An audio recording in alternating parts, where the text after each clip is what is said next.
বেশ বড় ধরনের পরিবর্তন এসেছে সিরিয়ায়।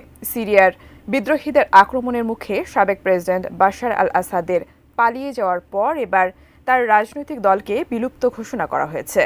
বাতিল হয়েছে দেশটির সংবিধান ও সেনাবাহিনীও। বিস্তারিত জানাচ্ছেন ইমতিয়াজ আলম। স্বৈরতান্ত্রিক আবহ থেকে বের হয়ে আসার পর অনুমান করা যাচ্ছিল সিরিয়ার শাসন ব্যবস্থায় বড় ধরনের পরিবর্তন আনবে বিদ্রোহীরা।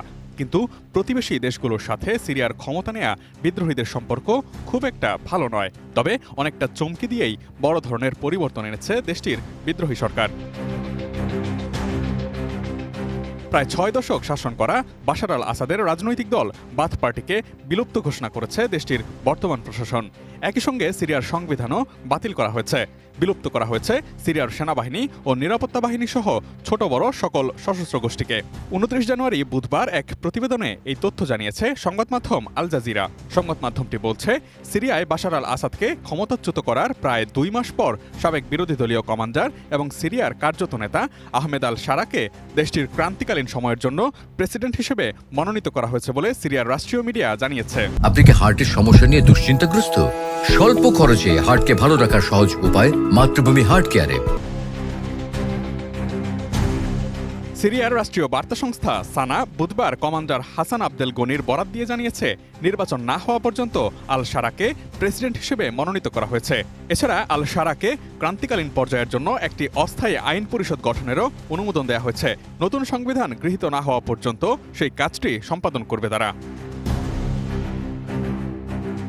সিরিয়ার সংবিধান এবং বাশার আল আসাদের বাথ পার্টির মতো সিরিয়ার সেনাবাহিনী এবং নিরাপত্তা বাহিনী সহ দেশটির সমস্ত সামরিক গোষ্ঠী এবং সেই সাথে আল শারার নিজস্ব হায়াত তাহরির আল শাম বা HTS-কেও বিলুপ্ত করা হয়েছে। বাশার আল আসাদের উৎখাতের আগে ৬০ বছরেরও বেশি সময় ধরে সিরিয়া শাসন করছিল বাথ পার্টি। আল জাজিরা বলছে, দামেস্কে একটি বৈঠকের সময় এই ঘোষণাগুলো দেয়া হয়েছে। গত ৮ ডিসেম্বর বাশার আল আসাদকে ক্ষমতা থেকে উৎখাতে আল শারার HTS-এর সাথে লড়াই করা সশস্ত্র গোষ্ঠীর কমান্ডাররা সেই বৈঠকে উপস্থিত ছিলেন। অবশ্য সিরিয়ায় কবে নাগাদ নির্বাচন হবে তা এখনও নিশ্চিত নয়, কারণ সিরিয়ার নির্বাচন অনুষ্ঠানের জন্য এখন পর্যন্ত কোনো সময়সূচি উল্লেখ করা হয়নি। আল শারা এর আগে বলেছিলেন, যুদ্ধবিধ্বস্ত এই দেশটিতে নির্বাচন আয়োজন করতে ৪ বছরের মতো সময় লাগতে পারে।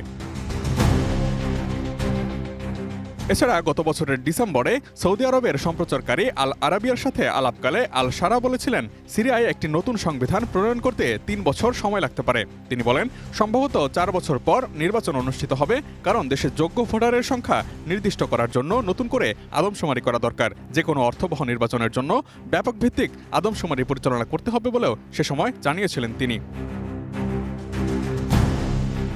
Imtiaz Alam, desk report, ATN news.